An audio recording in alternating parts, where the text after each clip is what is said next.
வேதத்தை எடுத்துக்கொள்வோம். ரோமருக்கு எழுதின நிருபம் 8வது அதிகாரம்.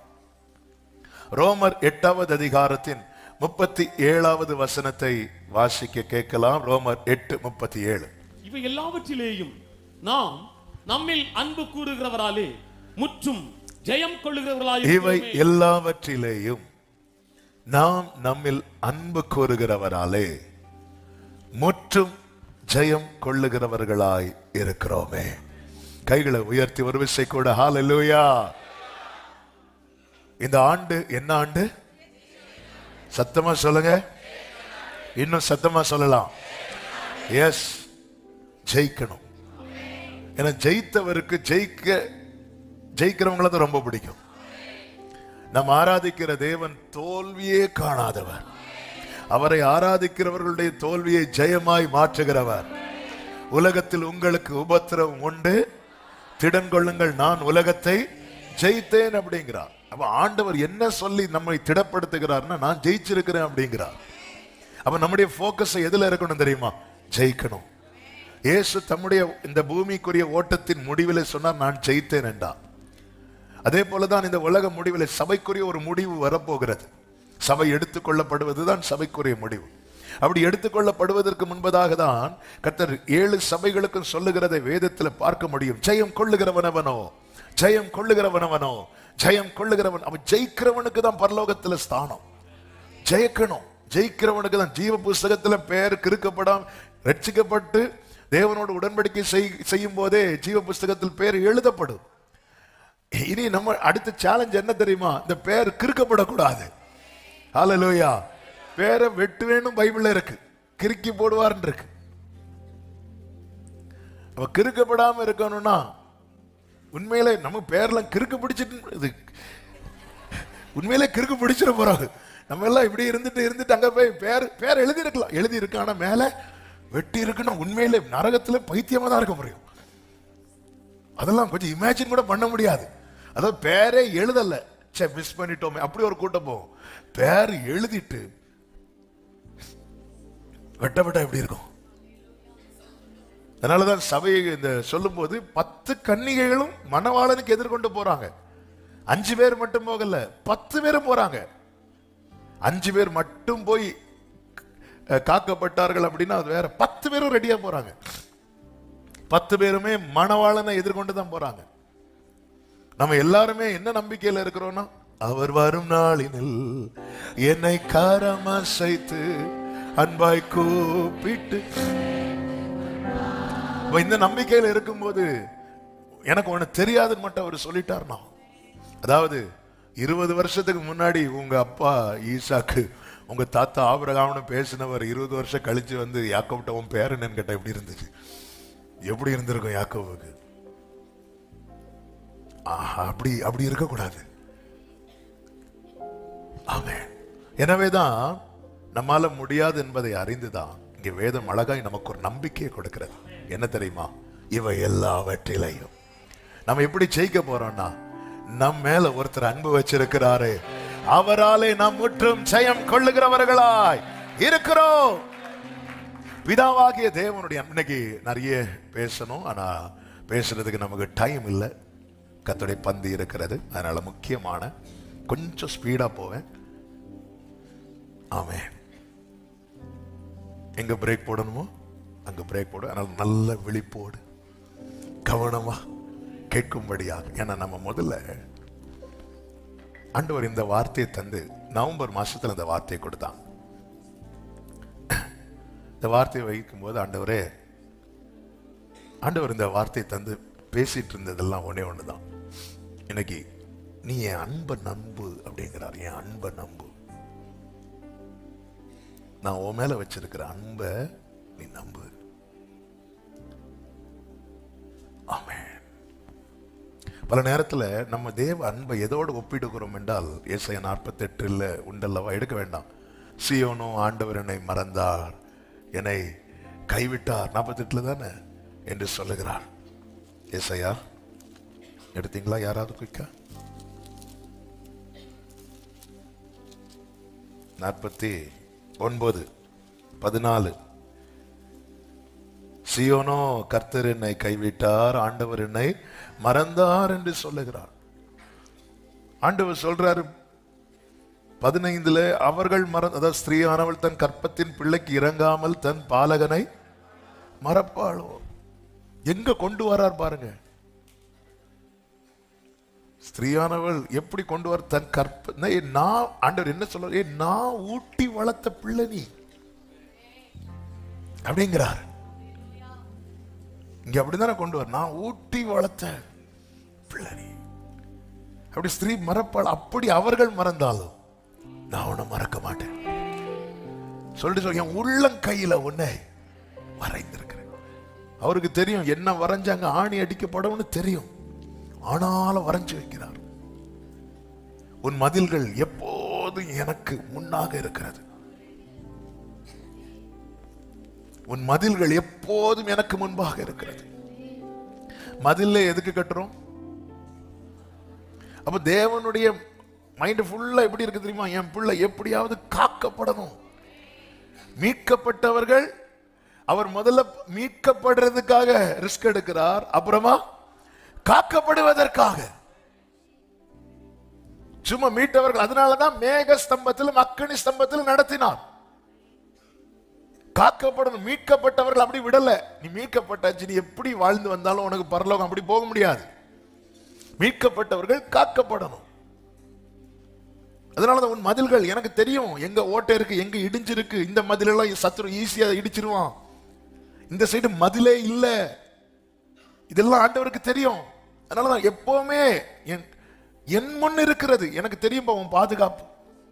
அதனாலதான் சகரியா 9வது அதிகாரத்துல கர்த்தருக்கு மகிமை உண்டாவதாக, சகரியாவின் புஸ்தகம் 9வது அதிகாரம் அதனுடைய 8வது வசனத்திலே சொல்லப்பட்டிருக்கிறது, புறப்படும் போதும் திரும்பி வரும்போதும் காக்கப்படும்படிக்கு சுற்றிலும் பாளையம் போடுவேன். இனி ஒடுக்குகிறவன் அவர்களிடத்தில் கடந்து வருவதில்லை. அதை என் கண்களினாலே பார்த்து கொண்டிருக்கிறேன்.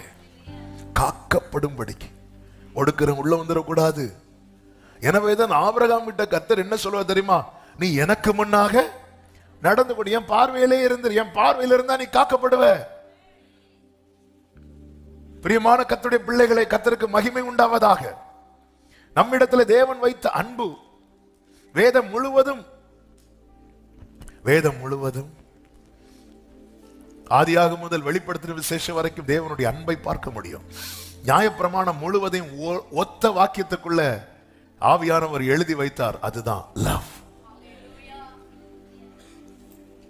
ஆமென். அன்பு இன்னதென்று அறிந்தவனுக்கு தான் நியாயப்பிரமாணம் எதற்கு கொடுக்கப்பட்டது இன்னது என்பதை அறிய முடியும். இங்கே பிதாவாகிய தேவனுடைய அன்பு அவர் என்ன செய்கிறார் என்றால், கொஞ்சம் நல்ல கவனிங்க. 8:39 சொல்லப்பட்டிருக்கிறது. ரோமர் 8:39, உயர்வானாலும் தாழ்வானாலும் வேறு எந்த சிருஷ்டி ஆனாலும் நம்முடைய கர்த்தராகிய இயேசு கிறிஸ்துவில் உள்ள தேவனுடைய அன்பு. அப்போ இயேசு கிறிஸ்துவுக்குள்ள என்ன இருக்கு? யாருடைய அன்பு? பிதாவாகிய தேவன் தம்முடைய மொத்த அன்பையும் யாருக்குள்ள வச்சிருக்கிறார்? இந்த வேர்டை நீங்க உள் வாங்கணும். அதனாலதான் நான் உங்களை சொல்றேன். பிதாவாகிய தேவன் தம்முடைய மொத்த அன்பையும் யாருக்குள்ள வச்சிருக்கிறார்? இப்போ பரலோக தேவனுடைய முழு அன்பு யாருக்குள்ள இருக்கிறது? இயேசுக்குள்ள. இனி அப்படியே 32வது வசனத்தை பார்த்தீங்கன்னா, தம்முடைய சொந்த குமாரன் என்றும் பாராமல் நம் எல்லாருக்காகவும் அவரை ஒப்பு கொடுத்தார். பிதாவாகிய தேவன் தம்முடைய மொத்த அன்பையும் தம்முடைய குமாரனாகிய இயேசுவுக்குள்ள வைத்து அந்த இயேசுவை நம் எல்லாருக்காகவும் ஒப்பு கொடுத்தார். என கடந்த நாள்ல ரொம்ப மெடிடேட் பண்ண வைத்த வார்த்தை இது. ஜீசஸ் மட்டும் இல்லைன்னா நாமும் இஸ்ரவேலரை போல மோசே கிட்ட சொன்ன, மோசே கிட்ட இஸ்ரவேல் சொல்றாங்கல்ல, நாங்க தூரத்திலே நிக்கிறோம், நீங்க போங்க, நாங்க வர மாட்டோம்.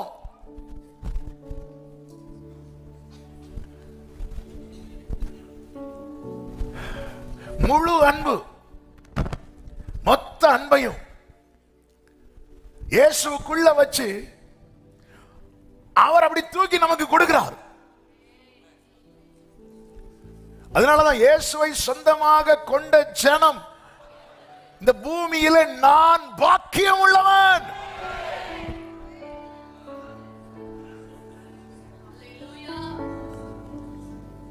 ஜெயிக்கணுமா? இயேசுவை கொண்டாட பழகுங்கள். Celebrate Jesus. பொதுவா ஜெயிக்கிறவங்க செலிப்ரேட் பண்ணுவாங்க. நான் இயேசுவின் நாமத்தில் சொல்லுகிறேன், எனக்குள்ள இயேசு இருக்கிறார்ங்கிற நிச்சயம் உள்ளவங்க ஜெயிச்சுட்டே இருப்பாங்க, ஜெயிச்சுட்டே இருப்பாங்க.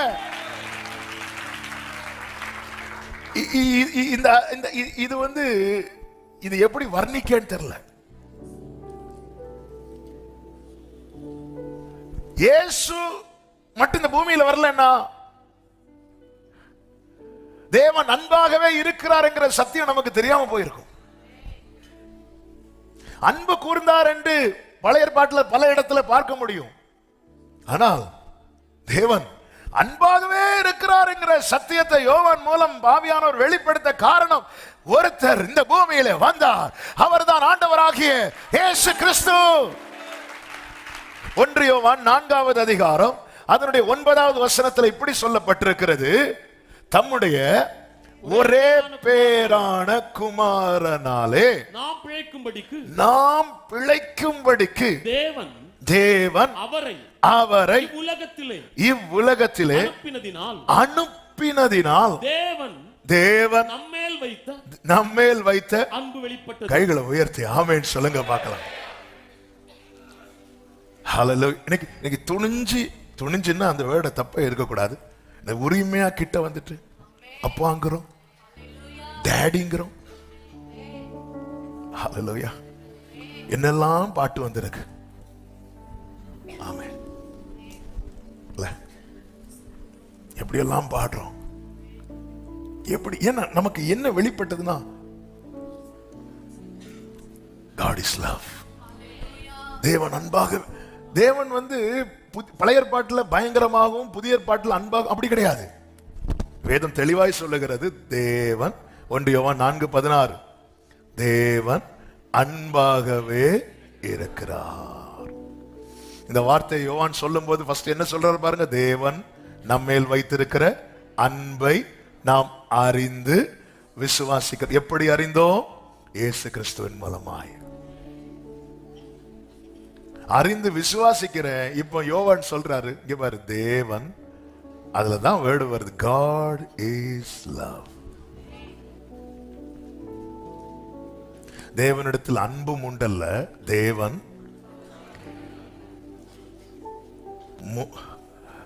எத்தனை தீர்க்கதரிசிகள் வந்தார்கள் பழைய ஏற்பாட்டில், எவ்வளவோ தேவனால் பயன்படுத்தப்பட்ட மோசே முதல் சகரியா வரைக்கும் எத்தனை தீர்க்கதரிசிகள், ராஜாக்கள், எல்லாரும் கர்த்தருடைய அன்பை டேஸ்ட் பண்ணாங்க. பட் ஆண்டவருடைய அன்பை காட்ட தவறிட்டாங்க, காட்ட முடியல. எல்லாரும் தேவன் அன்பாகவே இருக்கிறார் என்கிற அந்த சத்தியத்தை வெளிப்படுத்த முடியல, யாருக்கும் முடியல. தாவீது மட்டும் கொஞ்சம் கொஞ்சம் நெருங்கி வந்தார், ஆனாலும் முடியல. ஆனா இயேசு வந்ததுக்கு அப்புறம் 12 வருட பெரும்பாடுள்ள ஸ்திரீ நெருங்கி வாரா, பாவி என்று அழைக்கப்பட்டவ பாதத்துல முத்தமிடுகிறான், பாளையத்துக்கு புறம்பாய் இருக்க வேண்டிய குஷ்டரோகி பாதத்தை வந்து பிடிக்கிறான். ஊரே பாவி என்று சொல்லி அழைத்து சகையு இயேசு அழைச்சிட்டு வீட்டுக்கு போறான். ஆயக்காரர்களும் பாவிகளும் அவரை சுற்றி பந்தியில இருக்கிறாங்க. தம்முடைய ஒரே பேரான குமாரனாலே நாம் பிழைக்கும்படிக்கு தேவன் அவரை இவ்வுலகத்தில் அனுப்பினதினால் மனுக்குலத்தை தேவன் அழிப்பதற்காக உருவாக்கவில்லை, அவரோடு இருப்பதற்காகவே உருவாக்கினார். எனவேதான் பூமியிலே சும்மா விடாம ஏதேனும் தோட்டத்தை உண்டாக்கி அதிலே மனிதனை வைத்தார். அன்பு சபையே, இயேசுவால மட்டும்தான் வாழ்வு. தம்முடைய ஒரே பேரான குமாரனாலே நாம் பிழைக்கும்படியாக. நீங்க அந்த இயேசுவை பார்க்க வேண்டிய பிரகாரம் பார்த்து அவரை பற்றி கொள்ள வேண்டிய பிரகாரம் பற்றி கொள்வீர்களே ஆனால் மட்டுமே உங்க வாழ்க்கையில ஜெயத்தை சுதந்திரிக்க முடியும். நியூ இயர் செர்மன் எத்தனை பேருக்கு ஞாபகம் இருக்கும் தெரியல. 3 பாயிண்ட் ஞாபகம் இருக்கா? அன்பிலே இணைந்து கொள்ளுங்கள், ஆவியிலே இணைந்து கொள்ளுங்கள், பாடுகளிலே எல்லாத்திலும் இயேசுவோடு இணைந்திருக்க பழகணும். யோவான் 6வது அதிகாரம் 27வது வசனத்திலே ஆண்டவர் இப்படி சொல்லுகிறார், அழிந்து போகிற போஜனத்திற்காக அல்ல, நித்திய ஜீவன் வரைக்கும் நிலை நிற்கிற போஜனத்திற்காகவே கிரியையை நடப்பியுங்கள், அதை மனுஷகுமாரன் உங்களுக்கு கொடுப்பார். அவரை பிதாவாகிய தேவன் முத்திரித்திருக்கிறார். God the Father had set his seal on him, seal of approval. அவ குமாரன் யாருக்கு பிழைக்கும்படியான போஜனத்தை கொடுக்கிறாரோ அவன் நித்திய ஜீவன் வரைக்கும் நிலை நிற்பானாம். நமக்கு தெரியும், பழைய ஏற்பாட்டிலே மன்னாவை எல்லாரும் புசித்தார்கள், ஆனால் மன்னாவை புசித்தவர்களும் அழிந்து போனார்கள். ஆனால் இதே 6வது அதிகாரத்தில் ஆண்டவராகிய இயேசு கிறிஸ்து சொல்லுகிறார், 48வது வசனம் முதல், ஜீவ அப்பம் நானே. உங்கள் பிதாக்கள் மன்னாவை புசித்திருந்தும் மரித்தார்கள், இதிலே புசிக்கிறவன் மரியாமல் இருக்கும்படி வானத்திலிருந்து இறங்கின அப்பம் இதுவே. அடுத்த வசனம், நானே வானத்திலிருந்து இறங்கின. அந்த அப்பம் பாருங்க, மன்னாவை அப்பா விரும்பிதான் கொடுக்கிறார். பழைய ஏற்பாட்டில் விரும்பிதான் கொடுக்கிறார், ஆனா இவங்க அவசரப்பட்டு முறுமுறுக்கிறாங்க. இதான் வித்தியாசம். அதாவது காத்திருப்பும் காலத்துல காத்திருப்பும் முறுமுறுக்கவும் செய்வோம்.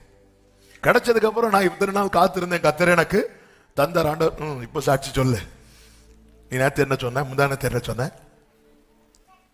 ஹல்லேலூயா. வானத்திலிருந்து இந்த வேர்டை மனசுல வச்சுக்கோங்க. இயேசுவை பிதாவாகிய தேவன் அனுப்புறதுக்கு முன்னாடி தம்முடைய மொத்த அன்பையும் குமாரன் மேல வச்சு, சிலுவையிலே இயேசு நமக்காக மரித்தது பரலோக தேவனுடைய அன்பின் வெளிப்பாடு. எனவேதான் யோவான் சொல்லுகிறான், அந்த மார்பில் சாய்ந்திருந்தவன் சொல்லுகிறான், அவருடைய அன்பை அறிந்து நாங்கள் விசுவாசிக்கிறோம் அப்படின்னு. உம்மை நம்பும் நான் பாக்கியவான், உம்மையே நம்பியிருப்பேன். உம் அன்பை நம்பும் நான் பாக்கியவான், அன்பையே. என்னுடைய ஜெபம் எல்லாம் ஒன்றே ஒன்றுதான் இந்த ஆண்டுல எப்பவுமே அதான்.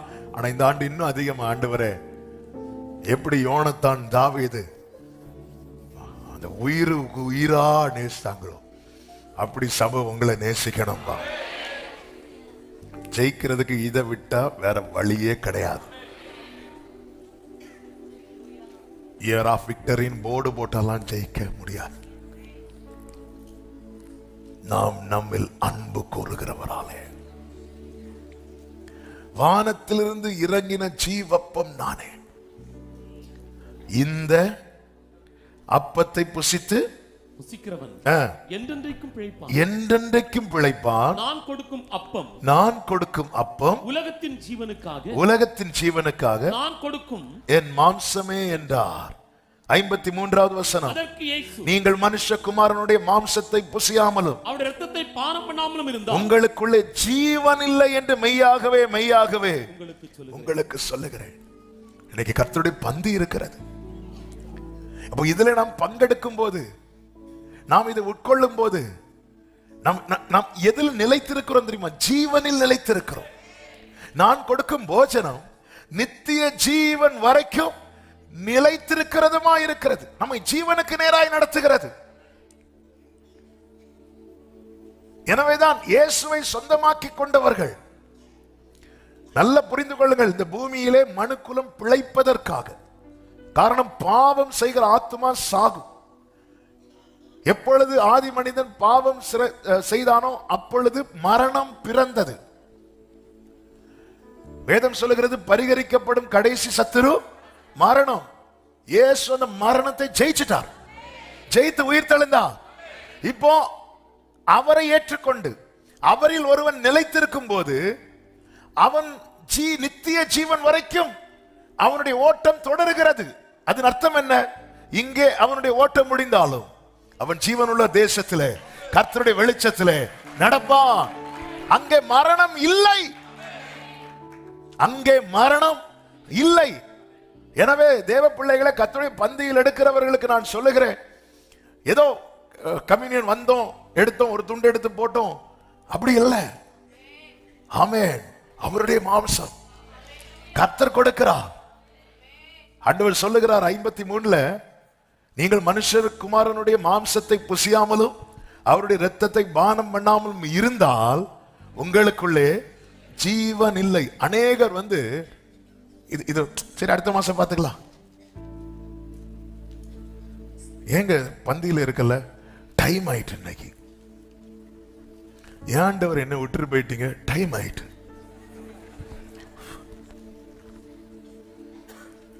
ஆமென், ஆமென். யூசுவலா நீங்க எத்தனை மணிக்கு சாப்பிடுவீங்க? 1 மணிக்கு. இன்னைக்கு டைம் ஆயிட்டு, 1:30 ஆச்சு, சாப்பிடாம இருப்பீங்களா?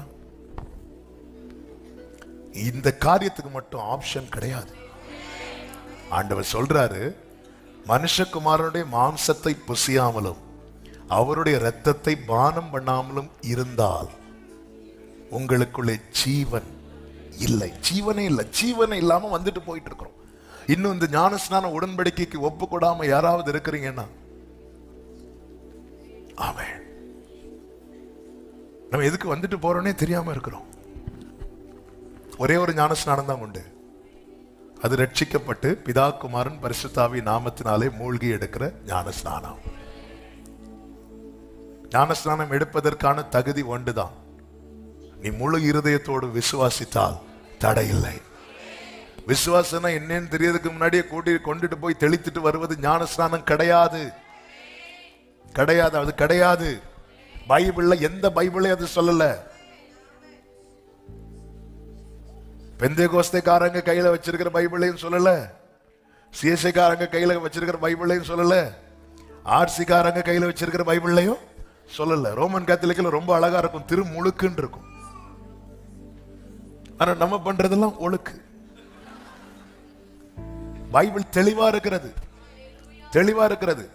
அப்போஸ்தலர் 2வது அதிகாரத்திலே வார்த்தை ஏற்றுக்கொண்டவர்கள் ஞானஸ்நானம் பெற்றார்கள் இருக்கு. அப்ப ஏற்றுக்கொண்டு பெற்றுக்கொள்ளணும், அதான் பேப்டிசம்.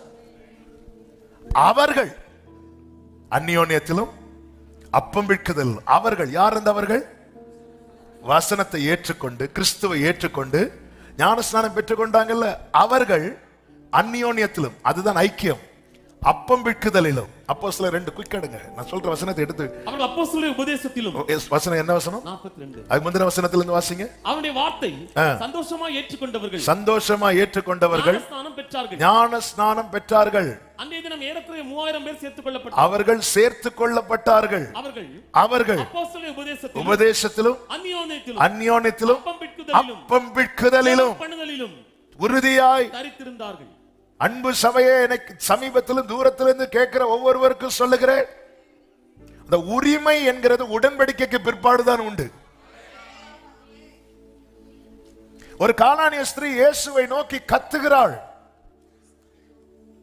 என் பிள்ளைக்கு இறங்குங்க அப்படின்னு. இயேசு கண்டுக்காம போறார். மத்தேயு 15 இருக்கிறது, எடுக்க வேண்டாம். அவ கத்துறா, கண்டுக்காம போறா. சீஷர்கள் சொல்றாங்க, அவளை அனுப்பி விடுங்க, அவ தொடர்ந்து உங்களை கூப்பிட்டுட்டே வரா. ஆண்டவர் சொல்ற, நான் காணாமல் போன இஸ்ரவேலர் எடுத்ததுக்கு தான் அனுப்பப்பட்டேங்கிறார். ஆண்டவர் சொல்ற ஒவ்வொரு வார்த்தையிலும் அர்த்தம் இருக்கிறது. இப்ப நேர பாதத்துல விழுந்து என் பிள்ளைக்கு இறங்குங்கன்னு சொல்லும் போது இயேசு சொல்லுகிறார், பிள்ளையின் அப்பத்தை எடுத்து நாய்க்குட்டிகளுக்கு போடக்கூடாதுங்கிறார். இந்த வேர்டு நமக்கு படிக்கும் போது அவ்வளவு கடினமா இருக்கும். என்ன ஆண்டவர் நீங்க இப்படி செய்றீங்க? பப்ளிக்கா மட்டும் பேசும்போது வருத்தப்பட்டு பாரம் சுமக்கிறவர்களே, நீங்க எல்லாரும் வாங்கங்கிறது, தனியா வந்தா குத்துறது. ஆமென். ஏன் இங்க சொல்றா தெரியுமா? ஏங்க சொல்றா தெரியுமா?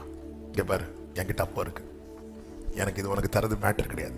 எனக்கு மேட்டர் நீ எனக்கு பிள்ளையாகணும், அவ்வளவுதான் மேட்டர். உனக்கு ஒரு சுகத்தை நான் தந்துட்டு போயிருவேன், அது எனக்கு விஷயம் கிடையாது. உன்னை நான் என்ன தொடர வச்சிருக்கிறேன், என்னை ஆராதிக்க வச்சிருக்கிறேன். நீ பிள்ளையாகு.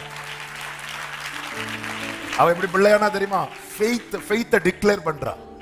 ஆண்டவர், அந்த துணிக்கை போதும், உங்க கையில இருந்து விழக்கூடிய அது துணிக்கை போதும், என் பிள்ளை பிழைச்சிருவான். விசுவாசம் உள்ளவனாகி அந்த துணிக்கையை அவ அக்செப்ட் பண்ண ரெடி ஆகுறான். அவர் கொடுக்கிற அந்த துணிக்கைய அவ அக்செப்ட் பண்றான். எனக்கு அது போதும். விசுவாசம் உள்ளவனாகி அவரை ஏற்றுக்கொள்ளுகிறவர் எத்தனை பேர்களோ அத்தனை பேர்களுக்கும் பிள்ளைகள் ஆகும்படிக்கு அதிகாரம் கொடுக்கிறார். நீ பிள்ளடா. இதுக்கு முன்னாடி வர கானானிய ஸ்திரீ இப்ப நீ யார் தெரியுமா? உன் விசுவாசம் பெருசுங்கிறார். பிள்ளைக்குதான் உனக்கு என்னப்பா நான் செய்யணும் கேட்பார். எனவேதான் சொல்றார், நீ விரும்புகிறபடி உனக்கு ஆக கடவுது. பிள்ளைக்குதான். பிள்ளைக்கு என்ன பிடிக்கும், பிள்ளைக்கு என்ன பிடிக்கும், எங்க கொண்டு வந்து நிறுத்துறாரு பாத்தீங்களா? இதான் என் ஆண்டவர்.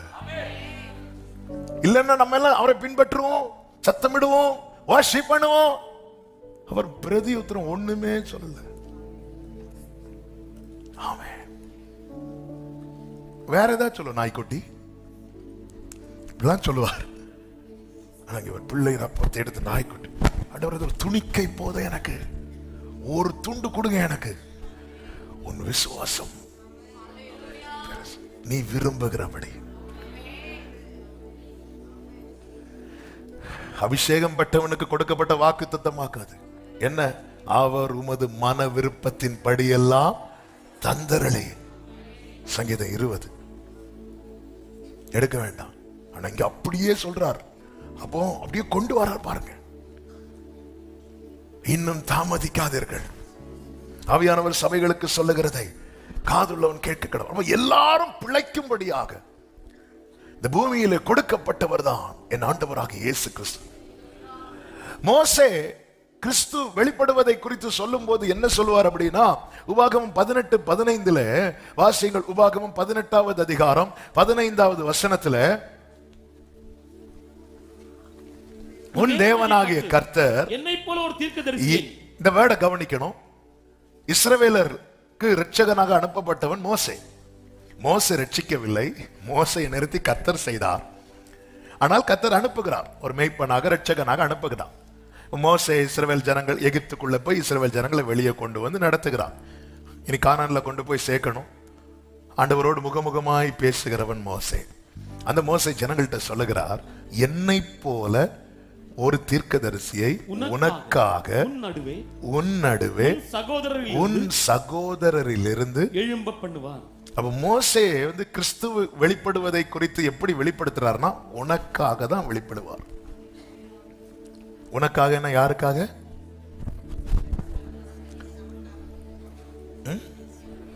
உனக்காக என்ன? யாருக்காக? இஸ்ரவேலருக்காக. ஐயா, எனக்காக, உங்களுக்காக, உங்களுக்காக வரட்டும். அங்க மோசே யார்கிட்ட சொல்றாரு? இஸ்ரவேலர்கிட்ட சொல்றார். உனக்காக உன் நடுவே உன் சகோதரிலிருந்து எழும்ப பண்ணுவார். இப்ப ஏசாயாவை கொண்டு பேசுகிறார். பேசும்போது எசாயா 49வது அதிகாரம் அதனுடைய 6வது வசனத்துல, யாக்கோபின் கோத்திரங்களை எழுப்பவும் இஸ்ரவேலில் காக்கப்பட்டவர்களை திருப்பவும் நீர் எனக்கு தாசனாய் இருப்பது அற்ப காரியமாய் இருக்கிறது. அதாவது இந்த ஃபர்ஸ்ட் ஆஃப் மோசே சொன்னது யாக்கோவுக்காக, இஸ்ரவேலுக்காக. தேவன் ஏசாயாவை கொண்டு சொல்றாரு, அது மட்டும் கிடையாது. இவ்வளோ பெரிய தேவன் இந்த பூமியில வந்தது ஒரு சின்ன கூட்டத்துக்காக. அப்பா சொல்றார், இது எனக்கு அற்ப காரியமா இருக்கிறது. எனவே நீர் பூமியின் கடைசி பரியந்தம் என்னுடைய ரட்சிப்பா இருக்கும்படி உம்மை இஸ்ரவேலருக்கென்றல்ல ஜாதிகளுக்கு ஒளியாக. எனவேதான் பரிசுத்தாவியில் நிறைந்தவனாய் பரிசுத்தாவியின் ஏவுதல்ல சிமியோன் சொல்லுகிறான். லூக்கா 2வது அதிகாரம் 30, 31, 32 வசனங்களிலே, புறஜாதிகளுக்கு ஒளியாகவும் உம்முடைய ஜனமாகிய இஸ்ரவேலுக்கு மகிமையாகவும் தேவரின் சகல ஜனங்களுக்கும் முன்பாக ஆயத்தம் பண்ணின உம்முடைய இரட்சணியத்தை என் கண்கள் கண்டது. அவராலே இயேசு என்கிற ஒருவராலே. இன்னைக்கு நானும் நீங்கள் அவருடையவன் அவருடையவள் எப்படி மாறினோம்? அது எங்க அப்பா அம்மா கிறிஸ்டியன் அப்படியா? எங்க அப்பா அம்மா நல்ல விசுவாசிங்க அப்படியா? எங்க அப்பா அம்மா பாஸ்டர் அப்படியா?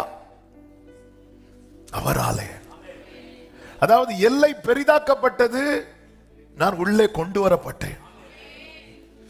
அவருக்கு காயங்கள் அதிகமானது, நான் காக்கப்பட்டேன்.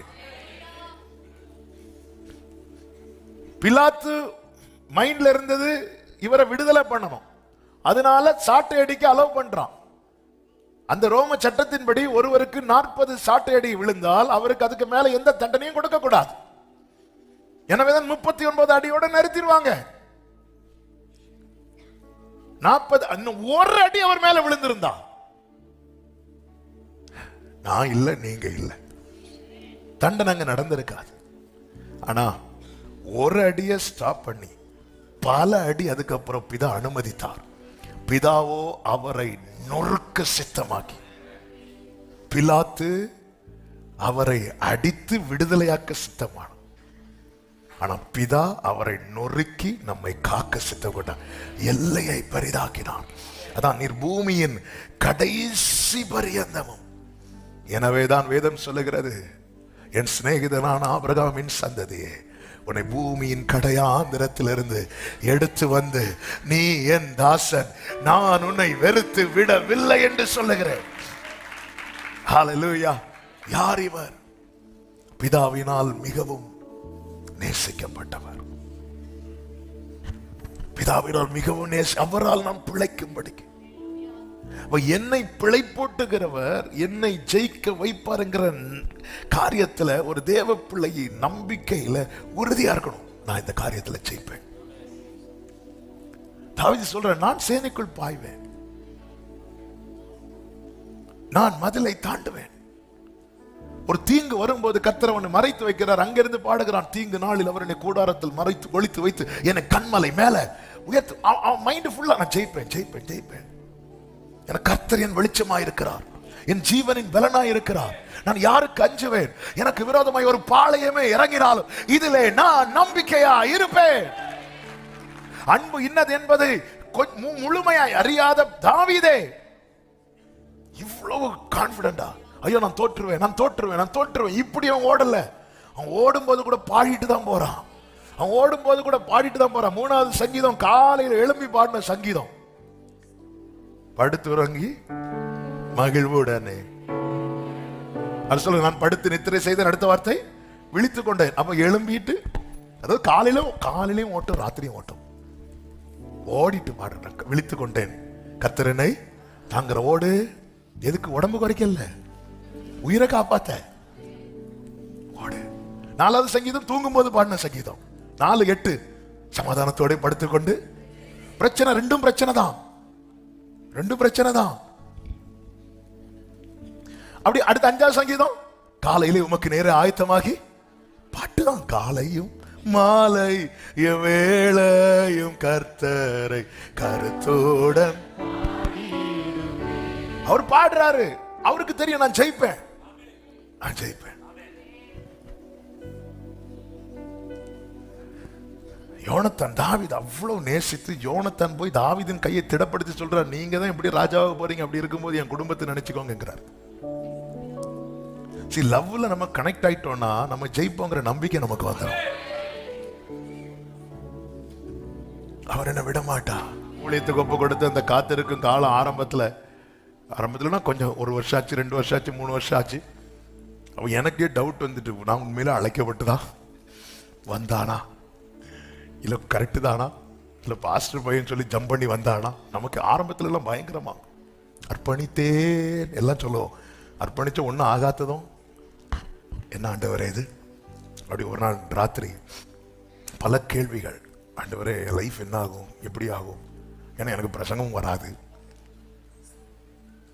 ஏன் பிரசங்கம் பண்ண எனக்கும் கேட்க பிடிக்காது, ஒண்ணுமே வரமாட்டேங்குது. பெருசா மினிஸ்ட்ரின்னு வந்தாச்சு. அப்படி நைட்டு கேள்வியோட தூங்கிட்டு இருக்கும்போது அதிகாலையில் ஒரு 3 மணி 4 மணி இருக்கும்.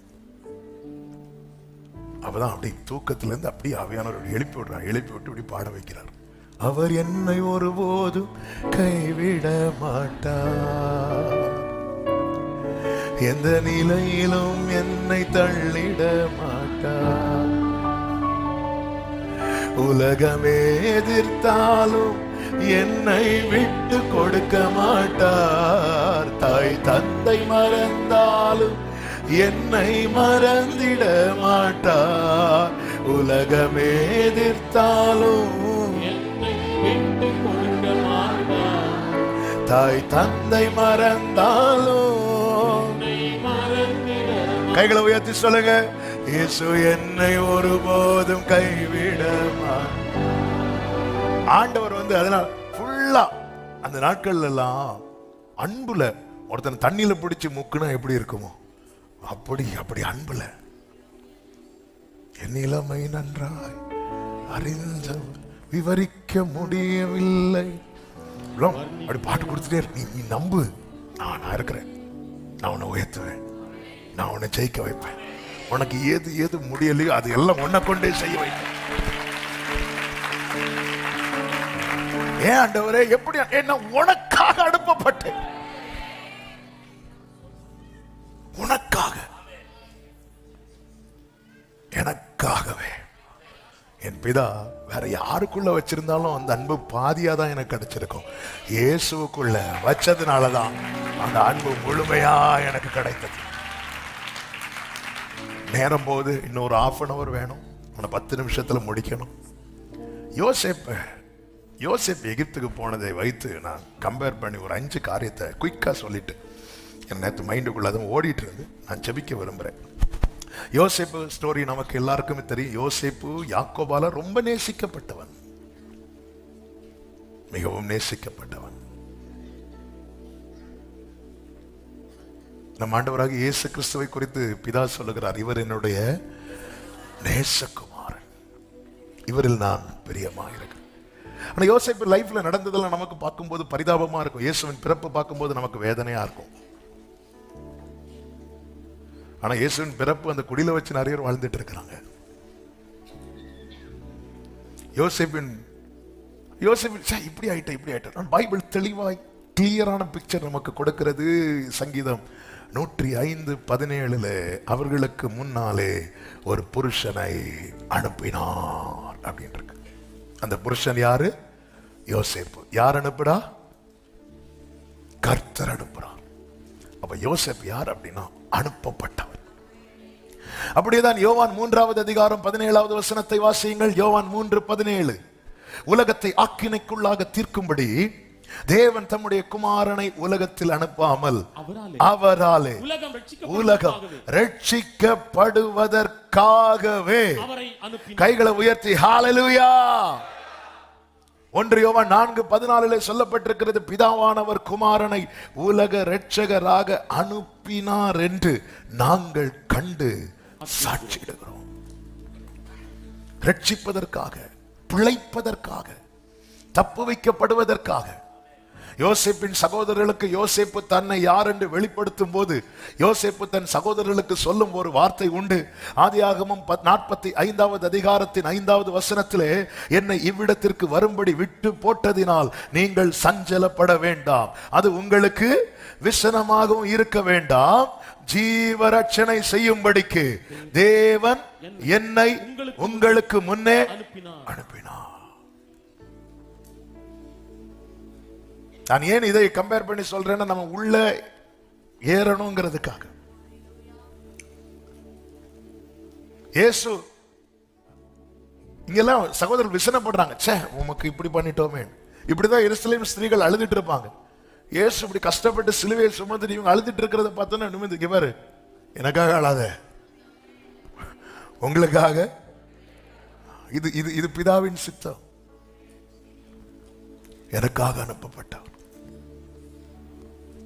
அனுப்பப்பட்டார் ஜீவரட்சணை செய்யும்படி, நாம் பிழைக்கும்படிக்கு. இயேசு மட்டும் வரலன்னா நம்ம லைஃப்ல இந்த சத்தம் தான் இருக்கணும். அவர் மட்டும் இல்லைன்னா, கிதியோனுக்கு அப்படிதான், நீங்க மட்டும் இருந்திருந்தா இது நடந்திருக்குமா அப்படி கேளுங்க. மரியாள் மாத்தல தான், நீங்க இருந்திருந்தா இது நடந்திருக்காது. ஆமென். நீங்க இருந்திருந்தா அந்த பிளேஸ்ல வேற யாரையும் வைக்க கூடாது. அந்த பிளேஸ்ல வேற யாரையும் வைக்க கூடாது.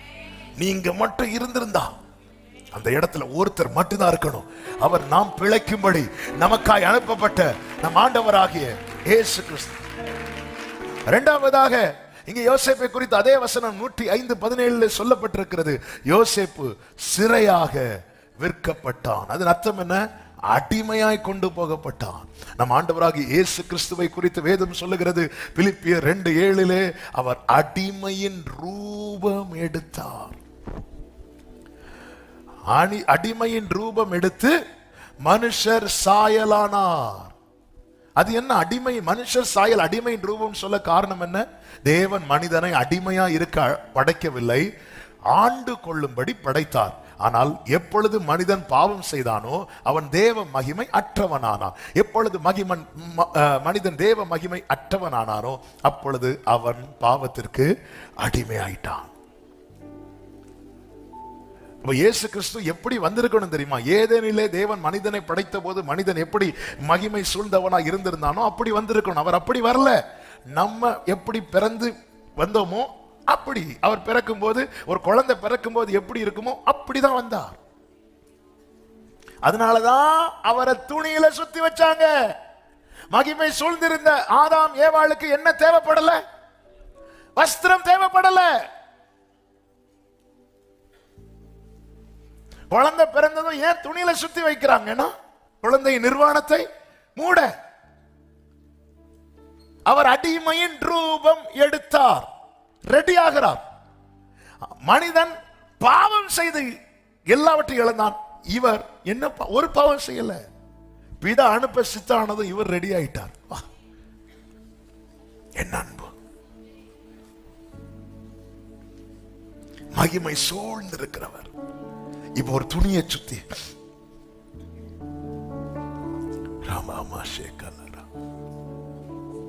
ஆண்டவருடைய அன்பு பெரியது. பிரியமானவர்களே, ஆண்டவர் நமக்கு பாராட்டின கிருபை இப்படி அவர் 33 வருஷம் அவர் நமக்காக அடிமை ரூபம் எடுத்ததுனால நம்ம செஞ்சது என்ன தெரியுமா? அந்த வஸ்திரத்தை ஒருவரும் எங்க இந்த நாங்க ஸ்கூல் படிக்கும் போது ஸ்கூல்ல ஒரு டிராமா போட்டோம். அந்த டிராமால நான் ஒரு பண்ணையார். அப்போ எனக்கு மேக்கப் மேலாம் கொண்டு வந்து மீசை ஒட்டி வச்சுட்டாங்க. எனக்கோ கடி தாங்கல. ஒரு 1/2 hour ஸ்கிட் நடிக்கணும், எனக்கு தாங்க முடியல. எனக்கு ப்ரோக்ராம் நான் 8th படிச்சுட்டு இருக்கிறேன். நான் பார்க்குறேன், இப்படி பார்க்குறேன், இன்னும் ஒரு 3 ப்ரோக்ராமுக்கு அப்புறம் உங்கள் ப்ரோக்ராம் அப்படின்னாங்க. எனக்கு ஊரல் தாங்க முடியல. போறதுக்கு முன்னாடி நான் சொரிஞ்சு மீசை பழைய ஃபாஸ்டிங் பிரேயருக்கு ஆட்கள் இருக்கிற மாதிரி இருக்கு. அங்க ஒண்ணு இங்க ஒண்ணு. நான் இப்போ அதை நினைச்சு பார்க்கிறேன். ஒரு 1/2 hour இன்னொரு வேஷத்தை என்னால போட முடியல. ஏன்னா அது இரிட்டேஷனா இருந்துச்சு எனக்கு. இவர் 33 வருஷம் எப்படி இந்த வேஷத்தை போட்டுட்டு இருந்தார்? அவர் மனசுல ஒண்ணுதான் இருந்துச்சு, நான் மட்டும்தான் இருந்தேன். என்ன கேட்ட நான் அப்படிதான் சொல்லுவேன், நான் பிழைப்பதற்காக. ஏங்க, இயேசுக்காக எதையும் விடுங்க, இயேசுக்காக யாரையும் விடுங்க, இயேசுவை விட்டுறாதீங்க. இயேசுவை விடாத ஒரு மனநிலைக்கு வாங்க, நீங்க ஜெயிக்க போறீங்க. நீங்க தான் ஜெயிப்பீங்க. எத்தனை பேர் மாயான உலக அன்புக்காக சிறு வயதுல இருந்து ஆண்டவரை பற்றி பிடித்த அந்த வைராக்கியத்தெல்லாம் விட்டு தூக்கிட்டு போயிட்டாங்க. இயேசுவை விட்டதுனால இயேசுவுக்கு இழப்பு கிடையாது, உனக்கு தான் இழப்பு. தகப்பனை விட்டு போனதுனால தகப்பனுக்கு என்ன இழப்பு? தகப்பன் வீட்டுல வேலைக்காரனுக்கு சாப்பாடு 3 வேளை இருந்துட்டு தான் இருந்துச்சு. நம்ம எல்லாம் என்ன, ஐயோ இயேசு பாவம். நம்ம நினைப்பேன் என்ன, ஐயோ நான் ஜெபம் பண்ணல, பாவம் பாவம், ஆண்டவரே நான் ஜெபம் பண்ணிடுவேனா? இல்ல நம்ம சில நேரத்தில் நம்ம பண்றதை பார்த்தா இன்னும் அவர் தாகமா இருக்கிறேன் தண்ணி நமக்கு கொடுக்கிற மாதிரி ஃபீல் பண்ணிட்டு இருக்கிறோம். ஆண்டவரை நேசிக்கணும். நம்ம ஜெபம் எல்லாம் நேசத்துல இருந்து வரட்டும். பைபிளை கையில் எடுக்கிறது நேசத்துல இருந்து வரட்டும். இன்னைக்கு 5 அதிகாரம் படிக்கிறோம், 7 அதிகாரம் படிப்பேன், 7ல் 70 படிங்க. நேசத்துல இருந்து, அவுட் ஆஃப் லவ். எதுவுமே ஊழியமா நேசத்துல இருந்து வரட்டும், சபைக்கு ஒரு நேசத்துல இருந்து கொடுக்கிறது, நேசத்துல இருந்து. அன்பில்லாம எதுவும் பண்ணாதீங்க, அன்பில்லாம எதுவும் பண்ணாதீங்க. ஏன்னா அவரை பாருங்க, அவர் நமக்காக அடிமை என்று ரூபம் எடுத்தார். மூன்றாவது, யோசேப்புக்கு தண்டனை கிடைத்தது செய்யாத குற்றத்துக்கு. செய்யாத குற்றத்துக்கு பொய் குற்றச்சாட்டு வைக்கப்பட்டு தண்டனை இயேசுவுக்கும் அப்படியே கிடைத்தது. வேதம் சொல்லுகிறது ஏசாயா 53:5 நம்முடைய மீறுதல் நிமித்தம் அவர் காயப்பட்டு நம்முடைய அக்கிரமங்கள் நிமித்தம் அவர் நொறுக்கப்பட்டார். 9 துன்மார்க்கரோட அவருடைய பிரேத குழியை நியமித்தார்கள், ஆனாலும் அவர் மரித்த போது ஐஸ்வர்யவானோடு இருந்தார், அவர் கொடுமை செய்யவில்லை, அவர் வாயில். யோசேப்பு போர்த்திபாரின் மனைவி விஷயத்துல தப்பு பண்ணது யாரு? போர்த்திபாரின் மனைவி. தண்டனை கிடைச்சது யாருக்கு? நம்ம ஆண்டவர் விஷயத்துல தப்பு பண்றது யாரு? நாம தான். தண்டனை கிடைச்சது யோசேப்புக்கு. தண்டனை கிடைத்த போது யோசேப்பு ஏதாவது பேசினானா? ஏன்னா பேசினாலும் நியாயம் எடுபட்டு போகும். அது போலதான் இவருக்கு நியாயம் எடுபட்டு போனது. எனவேதான் அவருக்கு தெரியும், அவர் ஆட்டை போல அமைதியை அடிக்க கொண்டு போகப்படுகிற ஆட்டை போல மௌனமா இருந்தார். எனக்காக. இனி யோசேப்பு போர்த்திபாரின் மனைவி ஸ்டோரி படிக்கும் போதெல்லாம் இது ஸ்ட்ரைக் ஆகட்டும். சில பார்க்குற கடைசியில் என்ன போர்த்திபாரின் மனைவி ஆக்கிட்டீங்களே. ஏங்க, போர்த்திபாரின் மனைவி யோசேப்புக்கு பண்ணதை விட அல்லவா நாம் அவருக்கு பண்ணியிருக்கிறோம். பாவம், நம்முடைய பாவத்து நிமித்தம் அல்லவா. யோசேப்பு பேசல, அமைதியா இருந்துட்டார். ஒவ்வொருத்தருக்கும் இப்படி கை நீட்டி குற்றச்சாட்டும் போது இயேசு பார்த்திருப்பாரு, நீ குற்றப்படுத்துறியப்பா, உன் பாவத்துக்காக தான்ப்பா நான் அடிக்கப்பட போறேன்.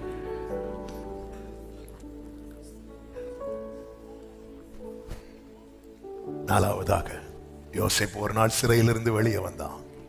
எப்படி வந்தான் தெரியுமா? அதிகாரமுடையவனாய் வந்தான். அதுபோலதான் ஆண்டவராக இயேசு கிறிஸ்து மரித்து அடக்கம் பண்ணப்பட்டார். ஆனால் மூன்றாவது நாளிலே சகல அதிகாரத்தையும் உடையவராய் அவர் வெளியே வந்தார். எனவேதான் பிலிப்பியர் 2வது அதிகாரத்தில் சொல்லப்பட்டிருக்கிறது, தேவன் எல்லாவற்றுக்கும் மேலாக அவரை உயர்த்தி. எப்படி பார்வோன் யோசேப்பை எல்லாத்துக்கும் மேல உயர்த்தி வச்சுட்டான். உயர்த்தி வச்சுட்டு என்ன சொல்ல தெரியுமா? உன் பெர்மிஷன் இல்லாம ஒருத்தர் கை கூட அசையக்கூடாதான். கையாவது, எல்லாம் எடுத்து வாசிக்க டைம் இல்லை, நேரம் போயிட்டு, கையாவது காலாவது அசையக்கூடாது. ஒருத்தர் உண்மைன்னு சொல்லக்கூடாது உன் பெர்மிஷன் இல்லாம. அவ்வளோ பவர். இது ஒரு குறிப்பிட்ட ஒரு எகிப்து நாட்டுக்கு. ஆனால் பிதாவாகிய தேவன் குமாரனாகிய கிறிஸ்துவை சர்வ பூமிக்கும். எகிப்து தேசத்திலே யோசேப்பு சொன்னது போல பஞ்சம் வந்தது. பஞ்சம் வந்ததும் எல்லாரும் யார்கிட்ட போய் முறையிட்டாங்கன்னா பார்வோன்ட்ட போய் புலம்புனாங்க. ஆதியாகமம் 41 இருக்கும் கடைசி வசனங்கள்ல. அது எந்த வசனம்? குயிக்கா பார்த்து போடு. பார்வோன்ட்ட போய் புலம்பும் போது பார்வோன் என்ன சொல்லுவாரு தெரியுமா? நீங்க யார்கிட்ட போங்க? யோசேப்ட்ட போங்க. எதுக்கு இந்த வார்த்தையை சொல்லுகிறேன் என்றா, இந்த பூமியிலே எல்லாரும் தெய்வமே கடவுளே நோக்கி கூப்பிடுங்க. ஆனா ஒன்றை புரிந்து கொள்ளுங்கள், இயேசு கிட்ட வந்தா மட்டும்தான் பரலோகத்துக்கு போவாங்க. இயேசு கிட்ட வந்தா மட்டும்தான் என் நாமத்தினாலே. எகிப்து தேசம் எங்கும் பஞ்சம் உண்டான போது ஜனங்கள் உணவுக்காக பார்வோனை நோக்கி ஓலமிட்டார்கள். அதற்கு பார்வோன், நீங்கள் யோசேப்பின் இடத்தில் போய் அவன் சொல்லுகிறதை செய்யுங்கள். எனவேதான் பிதா பேசினார், இவர் என்னுடைய நேசகுமாரன், இவருக்கு செவி கொடுங்கள். ஜெபம் இயேசுவை நோக்கி பண்ணுங்க. அதனால நம்ம எப்பவுமே ஜெபம் முடிக்கும் போது எப்படி முடிக்கிறோம்? இயேசுவின் நாமத்தினாலே. வித்தவுட் கிரைஸ்ட் நீங்க என்ன பண்ணாலும் சரி பிதாவால் அக்செப்ட் பண்ண முடியாது. ஏன்னா அவரை ஜெனிப்பித்துட்டார். அவர் ஆல்ரெடி இருக்கிறார். ஆனா நமக்காக அவரை குமாரனாக ஜெனிப்பித்து வச்சிருக்கிறார். அவருக்கு முன்னாடி முழங்கால் முடங்கணும், நாவு அவரை அறிக்கை செய்ய வேண்டும். ஜெபம். எனவேதான் பாருங்க, பழைய ஏற்பாட்டில் இதுக்கு நிழல் தான். விசுவாசத்தினாலே ஆபேலின் காணிக்கை அங்கீகரிக்கப்படுவதற்கு காரணம் என்ன? ஆபேலுக்கும் தேவனுக்கும் நடுவே அடிக்கப்பட்ட ஆட்டுக்குட்டி இருக்கிறது. அதுதான் உண்மை. அதுதான் உண்மை. வேற என்ன கொண்டு வந்தாலும். ஐந்தாவதாக, அதிகாரமுடையவனாய் யோசேப்பு வெளியே வந்த போது ஒரு புறஜாதி ஆஸ்நாத்தை தனக்கு மனைவியாக்கி கொள்ளுகிறான். ஆபிரகாம் தன் உறவின் முறை சாராளை சொந்தமாக்கினான். ஈசாக்குக்கும் உறவு பெண் தான் ரெபெக்காள். அது போலதான் யாக்கோவுக்கும் உறவு பெண்கள் லேயாள், யாக்கோவு. ஆனால் யோசேப்புக்கு, நீர் யாக்கோவின் கோத்திரத்தை திருப்புவதற்கு என் தாசனாய் இருப்பது எனக்கு அற்ப காரியமாய் இருக்கிறது. அவன் புறஜாதி, நம் தேவனற்றவர்கள். எனவேதான் வேதம் சொல்லுகிறது, வனாந்திரத்திலிருந்து தன் நேசர் மேல் சார்ந்து கொண்டு வருகிற இவள் யார்? இவ யோசேப் வந்து உட்காரும் போது, ஆபிரகாம் வந்து உட்காரும் போது ஆபிரகாமின் இனத்தாள் சாராள் வந்து உட்கார்றாங்க. ஈசாக்கு வந்து உட்காரும் போது ஈசாக்கின் உறவின் முறை ரெபெக்காள் வந்து உட்கார்றாங்க. அதே போல யாக்கோபு வந்து உட்காரும் போது லேயாளும் ராகேலும் உட்காரும் போது, இப்ப யோசேப்பு பக்கத்துல, யாரும் அறியாத என்னை நன்றாய் அறிந்து தேடி வந்த, தூக்கி எறியப்பட்ட என்னை தூக்கி வேண்டும் என்று சொல்லி சேர்த்து கொண்டவரே. இதைதான் ரோமர் 9வது அதிகாரம் 24, 25 வசனங்களிலே சொல்லப்பட்டிருக்கிறது. அவர் யூதரிலிருந்து மாத்திரமல்ல புறஜாதிகளிலிருந்தும் நம்மை அழைத்திருக்கிறார். அந்தபடி எனக்கு ஜனங்கள் அல்லாதவர்களை என்னுடைய ஜனங்கள் என்றும், சிநேகிக்கப்படாதிருந்தவளை சிநேகிக்கப்பட்டவள் என்றும் சொல்லி அழைப்பேன். இயேசுவை குறித்து எபிரேயர் 2 என்ன சொல்லப்பட்டிருக்கிறது தெரியுமா? அவர் பிதாவுக்கு முன்பாக கொண்டு போய் நம்ம எல்லாம் நிறுத்திவிட்டு சொல்வாராம், இதோ நானும் கர்த்தர் எனக்கு கொடுத்த பிள்ளைகளும். இது போலதான் யோசேப்பு இப்பொழுது பிதா யாக்கோபு உள்ள என்றாகிறார். யாக்கோபு என்றானதும் யோசேப்பு 2 பிள்ளைகளை கூட்டிட்டு போறான். யார தெரியுமா? எப்ராயிம், மனாசே. எங்க பிறந்தவர்கள்? புறஜாதியில பிறந்தவர். இந்த 2 பிள்ளைகளை கூட்டிட்டு போய் யாக்கோபிட்ட நிறுத்தின போது யாக்கோபு ஒரு வார்த்தை சொல்லுவார். அந்த வார்த்தையை சொல்லி நான் ஜெபிக்கிறேன். ஆதியாகமம் 48வது அதிகாரம் 5வது வசனம். நான் உன்னிடத்தில் எகிப்துக்கு வரும் முன்னே உனக்கு எகிப்து தேசத்தில் பிறந்த உன் 2 குமாரரும் என்னுடைய குமாரர். உன் 2 குமாரரும் என்னுடைய குமாரன். அடுத்த வார்த்தை கவனிங்க. ரூபன், சிமியோன் என்பவர்களைப் போல எப்ராயிம், மனாசேயும். எனக்கு இதை புரியும்படி சொல்றேன். இயேசுவால நாம் பெற்ற பாக்கியம் என்ன தெரியுமா? பிதா சொல்வார், எனக்கு ஆபிரகாம் எப்படியோ நீ அப்படி, எனக்கு ஈசாக்கு எப்படியோ எனக்கு தாவீது எப்படியோ. இப்ப சொல்லுங்க, அவரால ஜெயிக்க போறோமா இல்லையா? ஹalleluya. எனக்கு ரூபன், சிமியோன் எப்படியோ. ஆமென். ஏன் இந்த எபிராயிம், மனாசே, யாக்கோபு அணைக்க காரணம் என்ன? காரணம் ஒண்ணுதான், யாக்கோபுக்கு யோசேப்பை ரொம்ப பிடிக்கும். அப்படின்னா எனக்கு ஒண்ணு தெரியும், நான் யாரை வர்ஷிப் பண்றேனோ, நான் யாரை ஆண்டவராய் கொண்டிருக்கிறேனோ அவரை தான் பிதாவுக்கு ரொம்ப பிடிக்கும். நாளை என்னை இயேசு அவர் சமூகத்தில் கொண்டு போய் நிற்கும் போது, எனவேதான் வேதம் சொல்கிறது, ஆபிரகாம், ஈசாக்கு, யாக்கோபு என்பவர்களோடு கூட இவர்கள் பந்தி இருப்பார்கள். கண்களை மூடி அப்பா, இந்த பாக்கியம் கிருபையாய் தந்தீரே. இந்த பாக்கியம் என்று சொல்லுகிறவர்கள் உங்கள் வலது கரத்தை உயர்த்து, உங்க இடது கரத்தை இருதயத்தில் வைத்து என்னை சொந்தமாக்கினீரே. என்னை சொந்தமாக்க நீர் சிறையா அடிமையின் ரூபம் எடுத்து செய்யாத குற்றத்துக்கு தண்டனை அனுபவித்து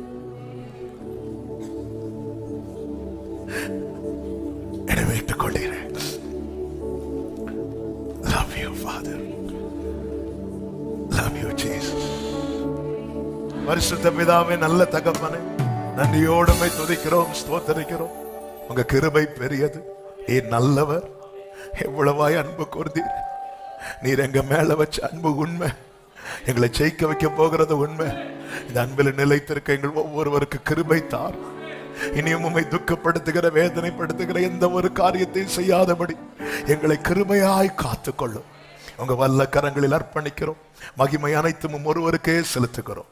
இயேசு கிறிஸ்துவின்